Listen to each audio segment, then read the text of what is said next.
Hello everyone, welcome to my channel. তো অনেক দিন পর আবার একটা মিনি ব্লগ নিয়ে চলে এসেছি। তো রেডি হয়ে নিয়েছিলাম আর এখানে বান্ধবীর স্কুটির পেছনে বসেও পড়েছিলাম আর দুজনে মিলে চুল ওড়াতে ওড়াতে আমাদের গন্তব্যস্থলের দিকে যাচ্ছিলাম। আর এদিকে হচ্ছে আমার বান্ধবী মুখই দেখাবে না বলে কানের দুলই দেখালাম। আর বান্ধবী যা মাঞ্জা দিয়েছে কি বলবো, পুরো বিয়ে বাড়ির লুক। না না, একটু বেশি বললাম, অটোটাও না বা ভালোই লাগছিল। আর হচ্ছে মেনলি হচ্ছে আমরা কলেজের সোশ্যালে যাচ্ছিলাম।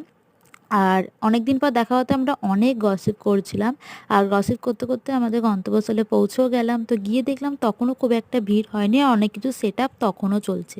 জিজ্ঞাসা করে জানতে পারলাম যে আর একটু অন্ধকার নামার পরে মেনলি প্রোগ্রামটা স্টার্ট হবে। তো আমরা কিছুক্ষণ ওয়েট করলাম। তো তারপরে সেই 6টা নাগাদ প্রোগ্রামটা স্টার্ট হলো। তো ফার্স্টেই আমাদের কলেজের প্রিন্সিপাল এলো।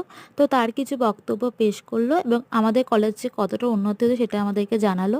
তো শুনে খুব ভালো লাগলো যে আমাদের কলেজে এতটা উন্নতি হয়েছে, এতটা আমাদের কলেজে এগিয়ে গেছে। তো তারপর আমাদের প্রোগ্রামটা স্টার্ট হলো। তো ফার্স্টেই একটা ভারতনাট্যম নাচ দিয়ে প্রোগ্রামটা শুরু হলো। তো তারপর বিভিন্ন ট্রেন্ডিং সঙেও নাচ হচ্ছিল।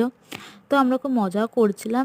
আর এদিকে আমার বান্ধবীর এমন নাচার চোট যে আমার কানের দুলই হারিয়ে ফেলেছিল। তো এই সেই বান্ধবী। তারপর আমরা আবার খুঁজে পেয়েছি কানের দুল, খুঁজে পাওয়ার পর আবার ফাংশনে ফোকাস করেছি। তো তারপরে এখানে ছেলেদের কিছু কমেডি সঙ্গে নাচ হচ্ছিল। তো তারপর আবার ট্রেন্ডিং সঙ্গেও নাচ হলো। তো ছেলেদের নাচ হয়ে যাওয়ার পর আবার মেয়েদেরও কিছু নাচ হলো ট্রেন্ডিং সঙ্গে।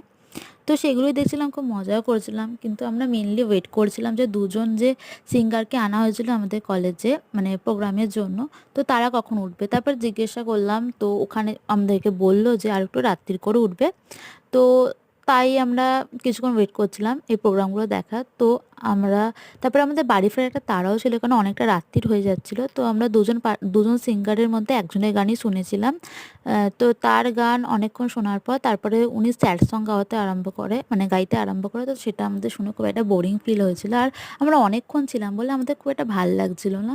আর মেনলি আমরা বাইরেও বেরোতে পারছিলাম না, কারণ অনেক কারণ আমাদের কাছে অত পাস ছিল না, কারণ বেড়াতে গেলেও পাস লাগতো, আবার ঢুকতে গেলেও পাস লাগতো। তো তার জন্য তো আমরা ঠিক করলাম যে আর কিছুক্ষণ গান শুনে 9টা নাগাদ আমরা বাইরে বেরিয়ে যাব।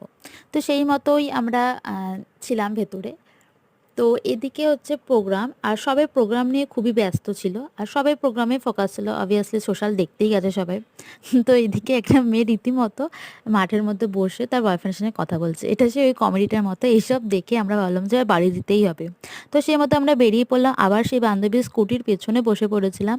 তো তারপর বাড়ির পথে রওনা দিলাম। এরকম আরও ব্লগের জন্য more like and subscribe. Okay bye, tata. Hello everyone, welcome to my channel. তো অনেক দিন